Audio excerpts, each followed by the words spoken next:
আখরি জওয়ানায় বুঝতে পারবে কিয়ামত কখন কাছে এসছে, যখন সমাজের বুকে ইমাম আর আলেম দিকে বেজ্জতি করা হবে। আল্লাহ ইলমের থেকে আগে আলেম দিকে তুলে নেবেন সমাজ থেকে। ইমাম সুদের বয়ান করলি, ইমামের চাকরি চলে যাবে। সুদখোররা পেছনে লাগবে কি করে ইমামকে তাড়ানো যায়। ইমাম যদি মদের মাতালদের বয়ান করে মদের, তারপরের দিন মাতাল্লা পেছনে লাগবে। ইমাম যদি জিনার বয়ান করে, ইমামের পেছনে তারপরের দিনে লাগবে। হে আমার মুসলমান ভাই, আল্লাহর হাবিব জনাবে মুহাম্মদুর রাসূলুল্লাহ, সকলে বলুন সাল্লাল্লাহু আলাইহি ওয়াসাল্লাম, তিনি বললেন আখরি জওয়ানায় বুঝতে পারবে কিয়ামত কখন কাছে এসছে, যখন সমাজের বুকে ইমাম আর আলেম দিকে বেজ্জতি করা হবে। আল্লাহ ইলমের থেকে আগে আলেম দিকে তুলে নেবেন সমাজ থেকে। বড় বড় আলেম দিকে আল্লাহ তুলে নেবেন, আলেম হাফেজ দিকে ইলমের থেকে আগে। আজকে বড় কষ্ট লাগে, দুঃখ লাগে মুসলমানের দেখে। হাই রে মুসলমান, দিনে ইলমটা হাসিল হলো না আপনার, বেঈমান কাফেররা জাল ছুঁড়েছে, মুসলমান জালেতে ফেঁসে গেছে, বেরুবার রাস্তা নাই, বেরুবার রাস্তা নেই। সব থেকে বড় জাল যেটা ছুঁড়েছে বেঈমান কাফের আর ইহুদিরা, সেই জালটার নাম হচ্ছে বন্ধন লোন আর গ্রুপ লোন। এদের মা বোনকে রাস্তায় তুলে দাও, বেপর্দা করে রাস্তায় নিয়ে এসো। হে আমার মুসলমান মা বোন, আমার ভাই, আপনি 20,000 টাকা রোজগার করেন, আপনার বরকত নেই, আপনার বউকে রাস্তায় বার করেছেন বন্ধন লোন আর গ্রুপ লোন লিবার জন্য। আপনি ভেবে দেখুন, আপনার ইমামের বেতন 5,000, তার বউকে রাস্তায় বেরোতে হয়নি। তার মানে আপনাকে সমীক্ষা করতে হবে, আমার চলার পথ ভুল, আমার বাড়িতে দিনদারি নেই, আমার বাড়িতে নামাজ নেই, আমার বাড়িতে কোরআনের তেলাওয়াত নেই, যার কারণে আল্লাহ আবার 20,000ও বরকত দেয়নি। ইমাম 5 ওয়াক্তের নামাজ পড়ে, ইমামের ফ্যামিলিতে কোরআনের তেলাওয়াত আছে, ইমামের বিবি নামাজ পড়ে, যার কারণে আল্লাহ তার 5,000ই বরকত দিয়েছে। আমার নবী, বিশ্ব নবী হাদিস বর্ণনা করেছেন। হে আমার সাহাবীরা শোনো, আল্লাহর রাস্তায় দিনের পথে যারা থাকবে, আল্লাহ মৃত্যুকাল পর্যন্ত তাদেরকে ইজ্জতের রুজি দান করবেন। জোরে বলুন সুবহানাল্লাহ। আপনি দিনের পথে আসুন, ইজ্জতের রুজি।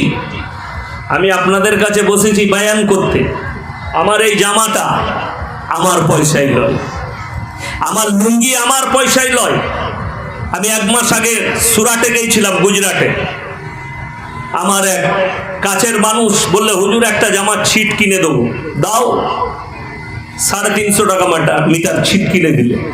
আল্লাহ আমাদের তকদিরে লেখেই দিচ্ছে, লোকের ঘরে খাবি, আমরা নিজের ঘরে কম খাই, লোকের ঘরে বেশি খাই। এটা আল্লাহ আমাদের রুচি মেপেছে সব জায়গায়। বড় কষ্ট লাগে। আল্লাহর রাস্তায় দিনের পথে আসুন। আল্লাহর কসম, রুজির মালিক সকলে বলুন কে? আরো দেখুন, আরো জোরে বলুন কে? একমাত্র আল্লাহ হচ্ছেন রুজির মালিক।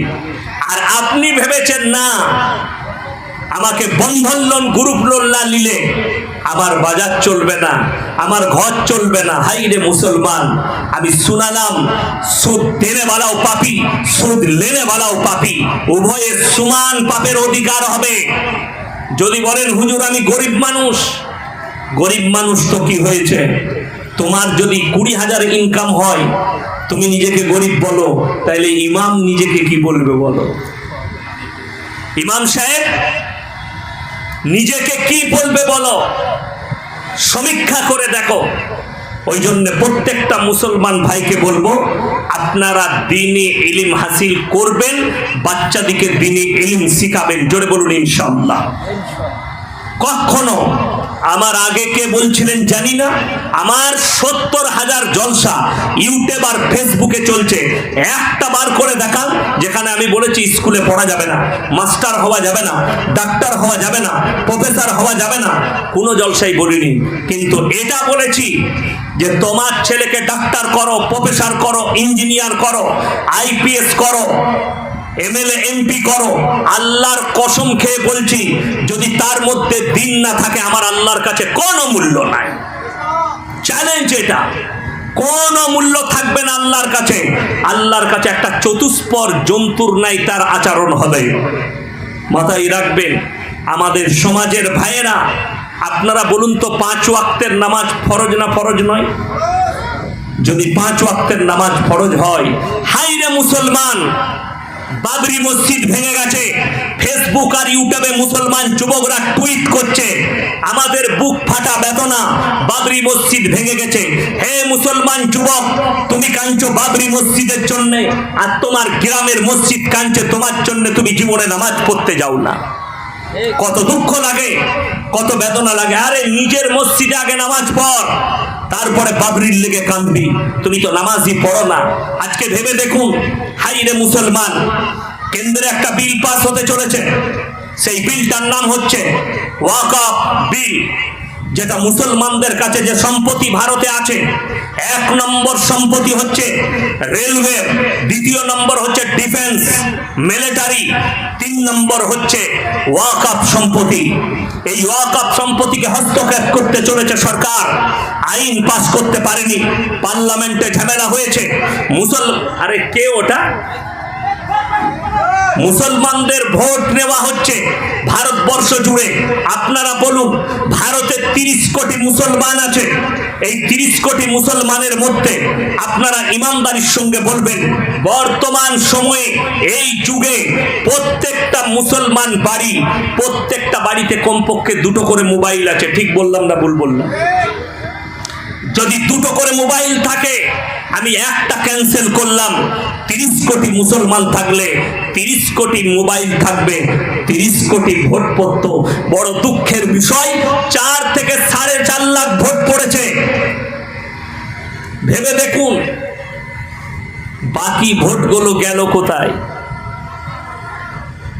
বাকি ভোট গেল কোথায়? তারা কি দেখে না? তার মানে হচ্ছে এরা নামাজও পড়ে আর মোবাইলকে মিস ইউজ করে, এরা রোজাও রাখে, অথচ এদের মধ্যে দিন বলতে কিছু নাই। আপনারা কি ভেবেছেন এই দায়টা শুধু আলেমদের? না, এই দায় শুধু আলেমদের নয়। যদি কেউ মনে করেন এই বায়ান আপনি করছেন এটা মুসলমানদের কি কাজ আছে, তুমি এখন নয়, আমি ইয়াসিন মরে যাব, আমার ভাষাটা ইউটিউব আর ফেসবুকে লকিরের মতো ভাসবে, তখন তোমরা বুঝতে পারবে যে আমার কোচবিহারে এই মাথা ভাঙায় শীতলকুচিতে এমন একজন মোল্লা এসেছিল বর্ধমান জেলা থেকে, ইয়াসিন ভাই, আজকে তিনি মারা গেছেন, তার কথা মনে পড়ছে। তোমার মসজিদ তোমার থাকবে না, তোমার মাদ্রাসা তোমার থাকবে না, তারা যা ইচ্ছা তাই করতে পারে। আর আপনার জানা আছে ওয়াকফে লিল্লাহ, যেটা আল্লাহর রাস্তায় মুসলমানরা দান করেছে, এই সম্পদ একমাত্র আল্লাহ। জোরে বলুন ইনশাআল্লাহ। আপনি কি ভাবছেন যে আপনি মুসলমান? আমি চ্যালেঞ্জ ছুড়ে বললাম, পশ্চিম বাংলায় যদি 3.5 কোটি মুসলমান থাকে, 1.5 কোটি মুসলমান আছে আর 2 কোটি বেঈমান হয়ে বসে আছে। এটা আমার চ্যালেঞ্জ। 2 কোটি বেঈমান হয়ে বসে আছে, মুসলমানের নামে বেঈমান। ওই জন্য আল্লামা ইকবাল বলেছে, ইস ঘর কো আগ লাগি ঘর কি চিরাগ সে। ইতিহাস তুলে দেখুন, 200 বৎসর রাজত্ব করেছে ইংরেজের বাচ্চারা, 200 বৎসর। আজকে আপনার মসজিদে, আপনার বাড়িতে কোরআন দেখতে পাচ্ছেন। জানেন গুজরাটের গোমতী নদীর তীরে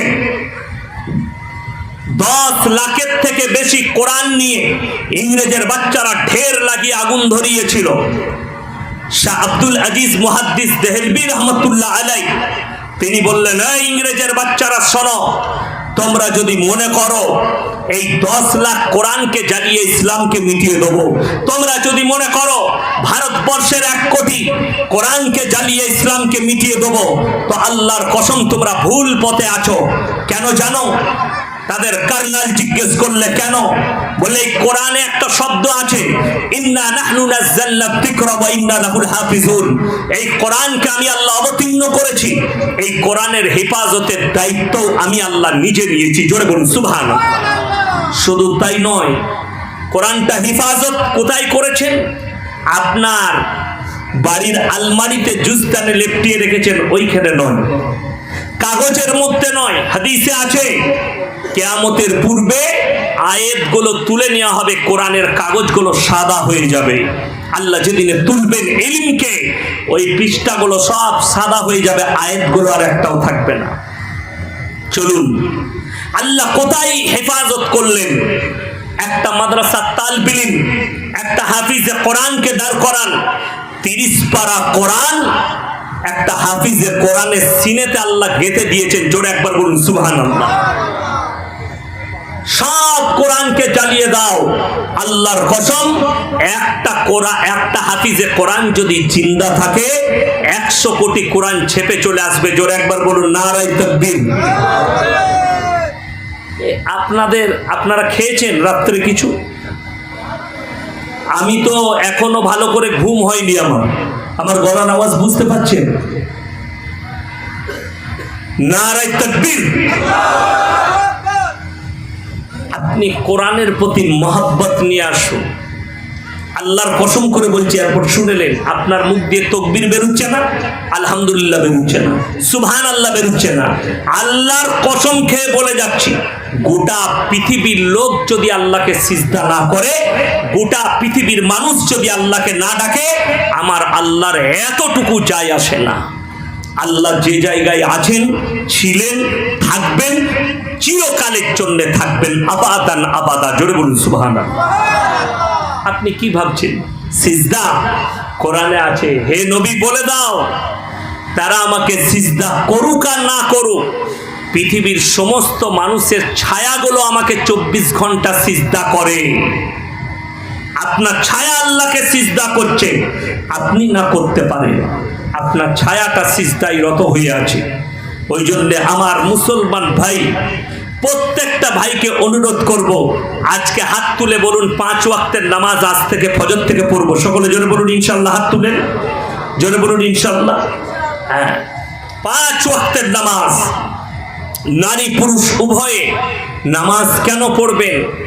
নামাজের জন্য। আমাদের সমাজে অনেক লোক আছে নামাজ পড়ে না কিন্তু ভালো কাজ করে, রোজা রাখে না কিন্তু ভালো কাজ করে। তারা বলে আমরা নামাজ পড়ি না, রোজা না রাখতে পারি, কিন্তু আমাদের মতো ভালো লোক পাবি না। সত্যিকারই তাই, তারা ভালো লোক, তারা কারো ক্ষতি করে না, তারা পরোপকারী, তারা ভালো মানুষ, কারো পরচর্চা করে না, লোক ভালো, কিন্তু জীবনে নামাজ পড়ে না। তারা মনে মনে ভাবে আমরা নামাজিদের থেকেও ভালো। তাদের জন্য এরপর কোরআন শোনাবো। যারা ভাবছেন আমি নামাজ পড়ি না কিন্তু নামাজিদের থেকে ভালো লোক, তারা শুনবেন, তাদের জন্য কোরআনের আয়াতটা। কিয়ামতের দিনে জান্নাতীরা যখন জান্নাতে প্রবেশ করবে আর জাহান্নামীরা যখন জাহান্নামে প্রবেশ করবে, জান্নাতীরা আওয়াজ দিয়ে দাঁড় করাবে, কি বলে? ফি জান্নাতি ইয়াতাসাআলুনা আনিল মুজরিমিনা মা সালাকাকুম ফি সাকার। এই জাহান্নামী ভাইরা, দাঁড়াও দাঁড়াও দাঁড়াও, তোমরা কেন জাহান্নামে গেলে? কেন যাচ্ছ? তুমি তো বলতে তোমরা ভালো লোক, তোমরা তো বলতে আমরা কোনো অন্যায় করিনি। তাদের মুখ থেকে 3টে উত্তর বেরিয়ে আসবে মারাত্মক। নাম্বার 1, ক্বালু লাম নাকু মিনাল মুসাল্লিন, আমরা নামাজি মুসল্লিদের মধ্যে ছিলাম না। এটা 1 নম্বর, আমরা নামাজি মুসল্লিদের মধ্যে ছিলাম না, তাই আল্লাহ আমাদিকে জাহান্নামে পাঠিয়েছে। ওয়া কুন্না ক্বালু লাম নাকু মিনাল মুসাল্লিন ওয়া লাম নাকু নুতিমুল মিসকিন, এটা 2 নম্বর। আর আমরা মিসকিনকে, গরিবকে খানা খাওয়াইতাম না, তাই আল্লাহ জাহান্নামে পাঠিয়েছে। 2 নম্বর, ওয়া কুন্না নাখুদু মাল খাইদিন, এটা মারাত্মক, প্যাথেটিক, একদম ডেঞ্জার আয়াত। নামাজি মুসল্লিদিকে, দাড়ি টুপিওয়ালাকে দেখে হাসি ঠাট্টা বিদ্রুপ করত, আর তাদের সঙ্গে আমরা সাই দিতাম, তাই আল্লাহ আমাদিকে জাহান্নামে পাঠিয়েছেন। ওয়া কুন্না নুকাজ্জিবু বিয়াউমিদ্দিন, আর আমরা বিচারের দিবসকে মিথ্যা বলে মনে করিতাম, তাই আল্লাহ আমাদিকে জাহান্নামে পাঠিয়েছে। বড় ডেঞ্জার দিন আসবে সেটা। ওই জন্যে নামাজ কেউ ছাড়বেন না। আল্লাহ রসুলের হাদিস, যার নামাজ নেই তার ইসলাম নেই, যার নামাজ নেই তার ইসলাম নেই। আপনি মনে করছেন আমি নামাজি, আমি দিনদার, আমি পরেজগার, আমি তাকওয়াওয়ালা, আপনাকে আমি কলকাতায় দেখিয়ে দেবো, কোচবিহার টাউনে দেখিয়ে দেবো। নিউ কোচবিহার টাউনে পাবেন ভালো ভালো মুসলমান বাস করে, চাকরিজীবী, শিক্ষিত, জ্ঞানী গুণী, কলকাতা টাউনে চাকরিজীবীরা বাস করে, 5 ওয়াক্তের নামাজ পড়ে, কিন্তু কেক কেটে ছেলের জন্মদিন পালন করছে। নিজেকে বলছে আমি পণ্ডিত, মৌলবি কি জানবে, ইমাম কি জানবে, আমি তার থেকে ভালো ইসলাম জানি। জন্মদিন চলবে, করো, আপনার জানাই নেই। কোরআনে আছে সূরা ফাতিহার একবারই শেষ আয়াত, গায়রিল মাগজুবি আলাইহিম ওয়ালাদ-দাল্লিন। এটা আপনি মানেটা খুললে বুঝতে পারবেন না, তাফসীরে যেতে হবে, ব্যাখ্যা বিশ্লেষণে যেতে হবে। মাগজুম মানে ইহুদি, দল্লিন মানে নাসারা। এই দুটো দলই পদভ্রষ্ট, আর এদের যারা অনুসারী হবে তারাও পদভ্রষ্ট। জন্মদিন তো পালন করে খ্রিস্টান, ইহুদি, নাসারারা, এটা তাদের চরিত্র, তাদের আখলাক, আপনি পালন করছেন। ইহুদিরা আপনার আমার ঘরের সন্তানকে দিয়ে জিনা করাচ্ছে, অথচ নাম পাল্টি দিয়েছে আপনি আমি জানি না। যদি বলেন কি কি, 14ই ফেব্রুয়ারি ভ্যালেন্টাইন ডে, নাম দিয়েছে ভ্যালেন্টাইন দিয়ে, কাজ হচ্ছে জিনা করা। নাম দিয়েছে চকলেট ডে, কাজ হচ্ছে জিনা করা। নাম দিয়েছে রোজ ডে, কাজ হচ্ছে জিনা করা। নাম দিয়েছে কিস ডে, কাজ হচ্ছে জিনা করা। এগুলো সব ইহুদি নাসারাদের কালচার। এপ্রিল ফুল মুসলমানদের কলেজ ইউনিভার্সিটির যুবকরা পালন করছে। তাকে জিজ্ঞেস করো, এখানে যদি কোনো কলেজের স্টুডেন্ট থাকেন, কোনো প্রফেসর থাকেন, কোনো মাস্টার থাকেন, আমি চ্যালেঞ্জ ছুড়ে বললাম একবার স্টেজে আসুন আর এপ্রিল ফুলের ইতিহাসটা শুনিয়ে দিয়ে যান। কোথা থেকে এলো এপ্রিল ফুল? এই এপ্রিল ফুলের পরব এলো কোথা থেকে আপনার কাছে? আপনি পেলেন কোন জায়গা থেকে? এর ব্যাকগ্রাউন্ড কি আছে, এর ইতিহাস কি আছে, আপনাদেরকে শুনিয়ে দিয়ে যায়। হে মাথা ভাঙার মানুষ, শুনে যান। জানি না কবে দুনিয়া থেকে চলে যাব, কিয়ামতের ময়দানে মুলাকাত হবে। দেশটার নাম স্পেন। স্পেন দেশটা কোনো ইহুদি নাসারাদের দেশ ছিল না, দেশটা ছিল মুসলিম রাষ্ট্র। ওই জন্য এখনো আপনি স্পেনে গেলে দেখতে পাবেন বড় বড় মসজিদ আর মাদ্রাসাগুলো মদের বার করে রেখে দিয়েছে, ড্যান্সের বার করেছে, মদের ঘাঁটি, দেহ ব্যবসার আড্ডাখানা করেছে।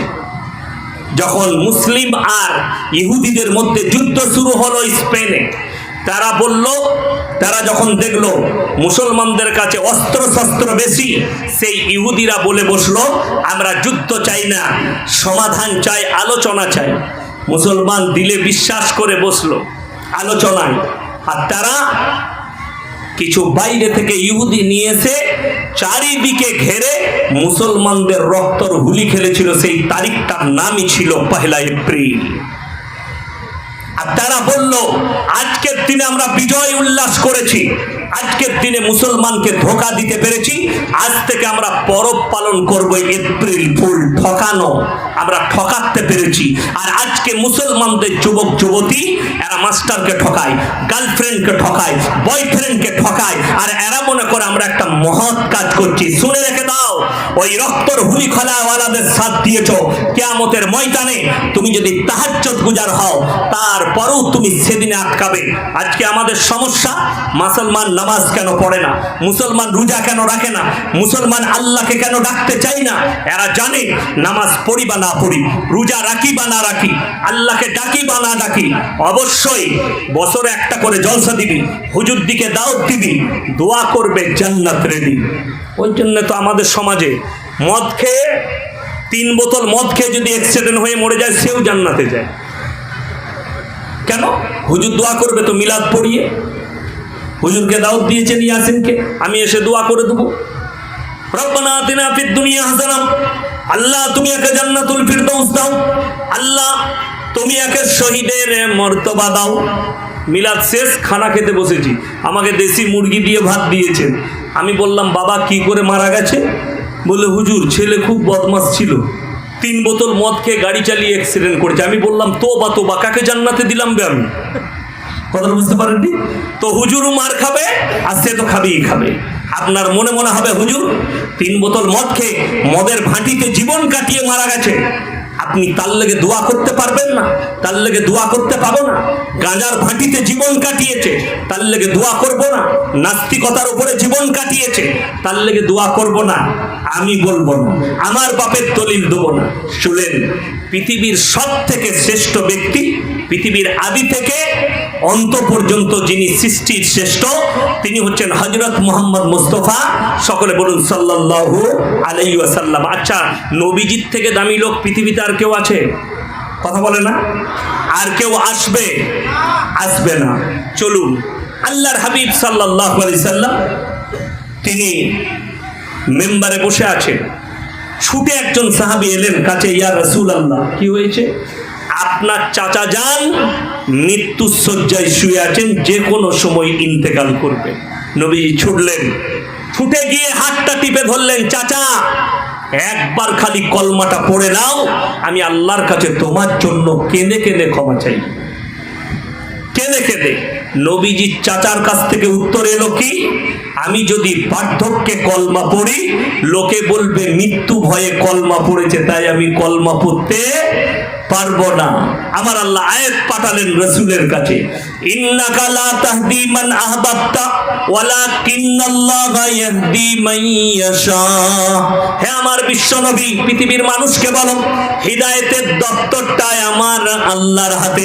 আমার ইচ্ছা নেই তোমার চাচা কলমা পড়তে পারবে না। নবীজির চোখ দিয়ে পানি। আল্লাহ রসুলের চাচা যান দুনিয়া ছাড়লেন, এরপরে যে আয়াতটা শোনাবো আপনার চোখ দিয়ে পানি আসবে। যারা মনে মনে ভাবছেন আমি তাহাজ্জুদ গুজার, আমার বেটা বেঈমান, যে মনে মনে ভাবছেন আমি হজ করে এসেছি হাজী সাহেব কিন্তু আমার ছেলে নাস্তিক, তার লেগে কি দোয়া করতে পাবো না? আমি বলবো না, কোরআন বলে দিবে আপনি পাবেন কি না। চলুন কোরআন খুলেন। নবীজি সাল্লাল্লাহু আলাইহি সাল্লাম চাচা জানের জন্য দোয়া শুরু করলেন। কি দোয়া?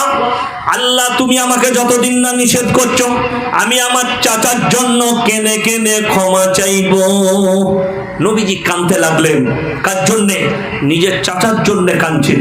কোরআন খুলে আল্লাহর হাবিব জানাবে মুহাম্মাদুর রাসূলুল্লাহ সকলে বলুন সাল্লাল্লাহু আলাইহি সাল্লাম নসিহত করলেন। আল্লাহ তাআলা শুধু একা নবীজিকে নয়, নবীজির সাথে মুমিনদিকে।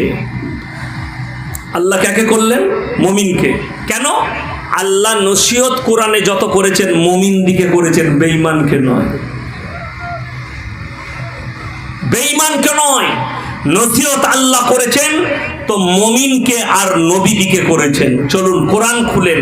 মা কানা লিন-নাবিয়্যি ওয়াল্লাযীনা আমানু আইয়াস্তাগফিরু লিল মুশরিকিন ওয়ালাউ কানু উলি কুরবা।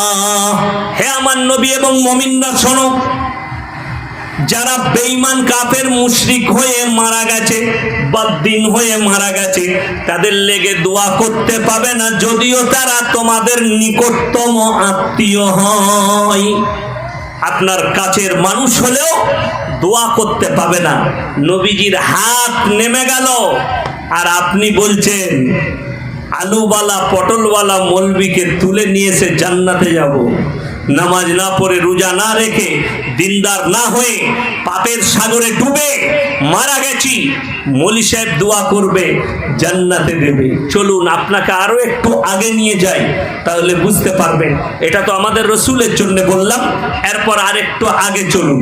হাজরাতে নূহ নবী, যিনি নিজের চোখে নিজের সন্তানের মৃত্যুর তাণ্ডব দেখেছে। পৃথিবীতে উনি একজন নবী, ঠান্ডা পানিটা বলতে, উনি একজন পয়গম্বর যিনি দেখেছেন নিজের চোখে তাণ্ডব দেখেছেন। কার? নিজের সন্তানের। পৃথিবীতে এমন বাপ আছে যে পুকুরে যদি কোনো সন্তান পড়ে যায় বাপ ঝাঁপ দেবে না? কি বলছেন আপনারা, দেবে না? দেবে না? যদি তার মৃত্যু চলে আসে, না সাঁতার নাও জানে, তাও ঝাঁপ দেবে। বিসমিল্লাহ, আর একটু ঢালেন, তাও ঝাঁপ দেবে। হযরতে নূহ নবী নৌকার উপরে, তার ছেলে কিনান আল্লাহকে চ্যালেঞ্জ ছুড়েছিল। নূহ নবী বিনীত অনুরোধ করলেন, হে আমার কওম, হে আমার সন্তান, তোমাদের কাছে বিনীত অনুরোধ জানাচ্ছি, আমার আল্লাহকে বিশ্বাস করো, তা না হলে তোমাদেরকে কঠিন আযাবে আল্লাহ মুবতালা করবে। বিসমিল্লাহ। আলহামদুলিল্লাহ। আল্লাহর আযাব কত ভয়াবহ জানে? 3 দিন আগে আমার বর্তমান জেলা বাঁকুড়া, পুরুলিয়া, দক্ষিণবঙ্গে প্রচুর বৃষ্টি হয়েছে। বৃষ্টি ছেড়ে গেছে, নদীতে পানি নেই। ঝাড়খণ্ডে বৃষ্টি হয়েছে, ড্যাম থেকে পানি ছেড়ে দিয়েছে হঠাৎ। আমি গাড়িতে ট্রেনে আস্তে আস্তে দেখছিলাম, এখানে শুয়ে শুয়ে দেখলাম হুগলি, উদয়নারায়ণপুর, হাওড়া, আমতা, মেদিনীপুর, ঘাটাল, বাঁকুড়া, বহু জায়গা প্লাবিত হয়ে গেছে, বহু মানুষ খচ্ছাড়া। আমি দোয়া দেবো, আল্লাহ তুমি তাদেরকে হেফাজত করো, বলুন আমিন। বহু মানুষ কষ্টের মধ্যে আছে, আল্লাহ তাদের কষ্টকে দূর করে দেখ। আমার ভাই, হযরতে নূহ নবীর ছেলে কেনান বললে তোমার আল্লাহ কি আযাব দিবে?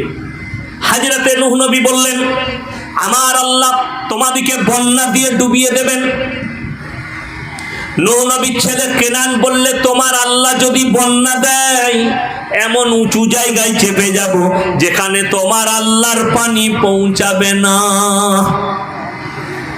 যেখানে তোমার আল্লাহর পানি পৌঁছাবে না। আল্লাহ বললেন হে আমার নূহ, এত বড় আস্পর্ধা, আমাকে চ্যালেঞ্জ, তুমি নৌকায় চাপো, জোড়া জোড়া জীবজন্তু লাওয়াত যারা ঈমান এনেছে তাদেরকে নৌকায় চাপাও।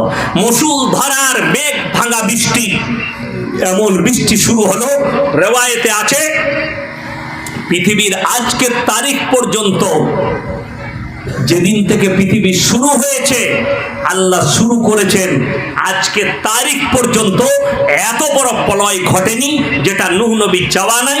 রেওয়ায়েতে আছে, মুফাসসিরিনরা লিখছেন যে সমুদ্রের পানিকে 1250 ফুট উপরে আল্লাহ তুলে দিয়েছিলেন, গোটা পৃথিবী ডুবে গেছে।